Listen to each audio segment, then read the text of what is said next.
Bishop Dale C. Bronner. Fathers provide affirmation, which is an acknowledging. It is a building up. It is an encouraging. It is affirming them, saying, you know, I'm glad that God blessed me with you. It is saying, you know, that I am so proud of you, that you are the apple of my eye. It's a father just affirming his children that I believe in you, that you can do anything that you set your heart and your mind to. I love the way that Pablo Picasso's mother told him. She said, you can be anything you want to be. She said, if you start off as a monk, you'll wind up as a pope. She said, if you get in the army as a private, you'll wind up a general. But he chose to become a painter and became Pablo Picasso. But she had put an affirmation in him that you can do whatever it is that you want to do. And whatever it is that you do, you're going to the top. You have to be able to affirm your children that you believe in them, that you believe in them. And then you provide appreciation to them, saying thank you more often. And when you say thank you to a person, you confirm that they make a difference, When you're in a restaurant, if people serve you, say thank you. It says, I affirm you. I don't take you for granted. I'm not looking at you and condescending as you are my servant. No, I acknowledge you. Thank you. You don't have to do what you're doing here for me. I want to thank you. Thank you. And particularly when they serve with excellence, show appreciation for the things that they've done. Thank them for not having to go down to the jail and have to bail them out. Yeah, just thank them. You know, take time to thank your children that you didn't have to kill them. Because I know that there are times that your children can make you so angry that you could want to just choke the life out of them, and that you have fantasies about it. And so you're appreciative over that. Now here's what I want mothers to realize about father. Here's some truths about fathers. No dad wakes up and says, I want to be a terrible dad. I mean, no father in his right mind would wake up and say, you know what, I just want to see how I can make my children's life miserable. No dad wakes up and says, I want to be a terrible dad. That's honestly the truth. Here's the second thing. Most fathers actually love their children. They actually love their children. You know, sometimes when we hear about terrible fathers, it's almost like plane crashes. You don't hear the statistics reported in the news. Like, they're not going to go on the news and say there were no crashes at Hartsfield at Jackson International Airport in Atlanta today. But they will let you know if there was a near miss. They will let you know if one had an emergency landing, or if an engine caught on fire while a plane was taking off for a landing. They will let you know about the problem ones. So when you hear about it, and then you assume, some people are afraid to travel by air because they hear the reports on the crashes, because they don't report on the safe flights, the safe takeoffs, and the safe landings. They only report the crashes. And so then people develop fear in flying on a plane, when it is a relatively safe way to travel. More people die in automobile accidents than they do on the plane. And so, because we hear about the crashes. And the same thing happens. You hear about a father that has abused a child. That's one of the plane crashes. That is not the norm. Most fathers honestly love their children. Now, many times they have a problem with their baby mama, but they love their children. They do love their children. Some of them don't come to see their children because they don't want to see the baby mama. But they do love their children. They just can't deal with the drama from the mama. That's your free part today. And then here's another truth. Some fathers who fail just don't know what to do because they haven't been taught. They haven't been taught. They don't know what to do. The example was not in their home. They didn't see that thing exemplified for them in their home. Some fathers who fail don't know what to do. And here's another truth. Some fathers don't know how to do it. You can hear principles taught, but unless you learn how to do it and see how to do this thing, they have no model to follow. They have no model to follow. And then some fathers just don't understand why they should do it. They don't understand the need for them. They don't need to understand. They feel like if I send my money, there's no need for me to show up. They don't understand why there is a need for them. And then I find that there are some mothers that raise children alone because the father is dead. Some end up raising their children alone because the father is dead. Some mothers raise the children alone because the father is a deadbeat. It means, they can do it, but they don't care enough, or they don't like the mother, and they're selfish, and they're deadbeat. And then there are some mothers that end up footing the bill for raising their children because the father is dead broke. They care and they want to do it, but they just don't have enough to do it. And then here's the truth, is that many fathers are doing the best that they can under the circumstances of what they were taught, of what knowledge they have, because unless you know another way, you will go the way of your father by default, unless you know another way. And then here's the truth that I want you to get. Fathers are not the enemy.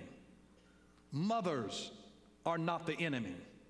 The devil is the enemy who makes the mother and the father feel like the other one is the enemy. But the husband is not the enemy. The father is not the enemy. It's the devil that makes the other one feel like they're the enemy. Here's the way the devil works. He'll come and he'll sit on a woman's shoulder and he'll just talk to her in her ear. He'll show her a man and he'll whisper to her, "The man is your answer." And that same devil will go to the man and whisper to him, "The woman is your problem."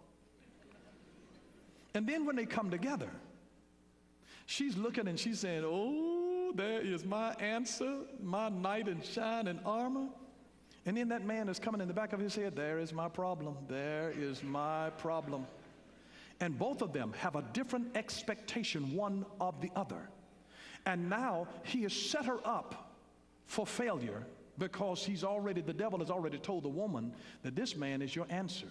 That he's going to solve everything that you've ever been looking for, and trying to attribute God-like qualities to a man, that your real fulfillment can only ultimately come from God. If you look for a man to be able to do it, that's setting you up for disappointment. God has to do it. God has to do it. And then when the devil has told the man, "She's your problem." No, she's not your problem. The devil is the problem. The devil is the enemy. And when he makes our mate the enemy, it takes the emphasis off of him, and then we are unaware that the devil is even in the midst doing anything. See, here's the issue, is that the enemy is wreaking havoc in our homes, and sometimes we don't even realize that he's there. Because busyness is a distraction. Busyness is a distraction. You get busy, you're working all of the day, you go to work, you come home, you clean up, you're fixing your lunch, you're ironing clothes, washing clothes, cleaning up the kitchen, doing all of those things. Busyness is a distraction. And you can be so busy that you don't realize that your family is going to hell in a handbasket, because you were out chasing dollars, trying to raise the standard of your living, and didn't realize that you were losing the quality of your relationships. I hope that it will become more valuable to us sometimes, that we will begin to value our time with our family instead of the dollars to give us a higher quality of living, that we'll put greater quality into our relationships and put our values in the right place. You know, the Bible says in Matthew chapter 13 and verse 25, "But while men slept, his enemy came and sowed tares among the wheat and went his way." While men slept, while we are unaware, then the enemy comes in while we were totally unaware. And here's the thing that I want you to realize, is that Satan has no ability to reproduce, so he recruits our children in order to increase his ranks, because he has no ability to reproduce. Satan doesn't have babies. You know, Satan doesn't have Miss Lucifer that he can sleep with and have another demon. So the only way that he can increase his ranks is to recruit the people of God and say, "Now I'm going to influence you." That's all that he can do, is to take the seed of the righteous and pervert them through wrong philosophy. And if he can put a wrong mindset into your good child, he can throw their lives off, and then they end up joining his ranks, because he has no ability to reproduce. The devil is sterile, and so he can only influence and recruit folks to then come and join his ranks.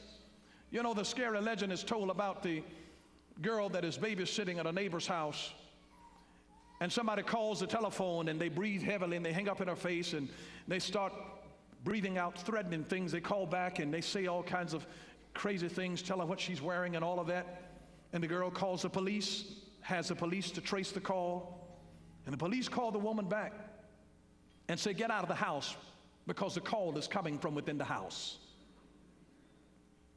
And what do you do when you've been fighting stuff on the outside, when your real issues is a demonic spirit that's in the house? You've been reaching out, and this is the issue that we're dealing with, is that something demonic from the outside, the enemy has done this while men slept. That's why I'm calling it homeland security.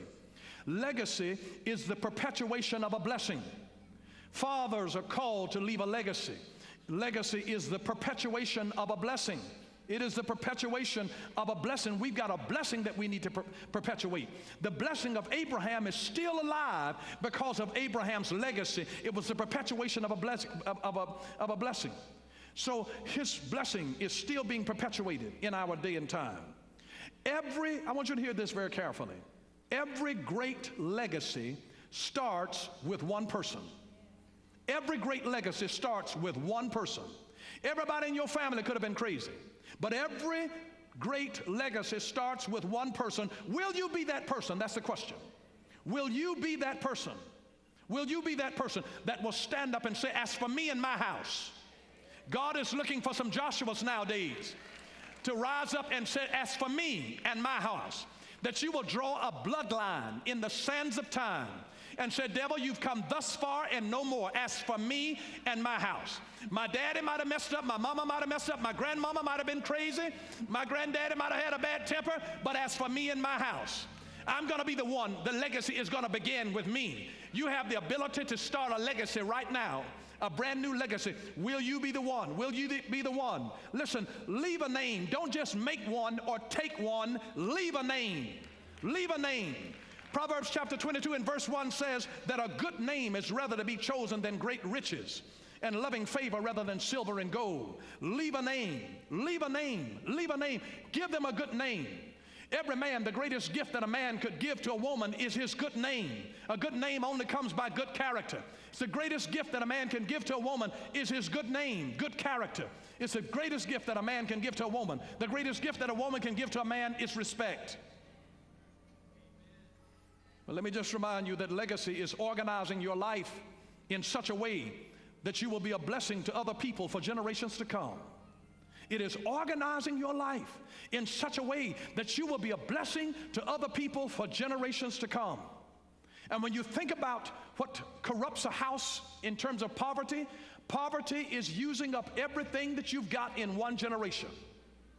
Poverty, I don't care how much you get. It's not about how much you make. If you use up everything that you've got in one generation, you're poverty stricken.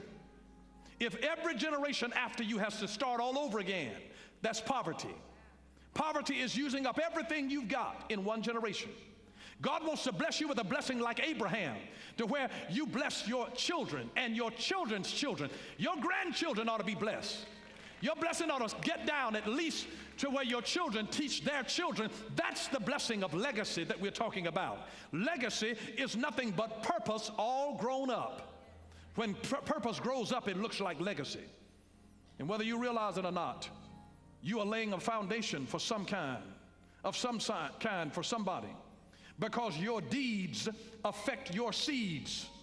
Your deeds affect your seeds. Your deeds affect your seeds. Your choices today become your voice tomorrow to the next generation. Every choice that you make today becomes your voice tomorrow to the next generation. The virtues that you form, the giftings that you develop, the problems that you solve in your personal life will become invaluable to your seed. And when you think about it, we are evaluated in our lives and classified by four things. Number one, by what we do. That's what evaluates you. You will be evaluated and classified by what you do. You are evaluated and classified by how we look. We are evaluated and classified by what we say. And number four, we are evaluated and classified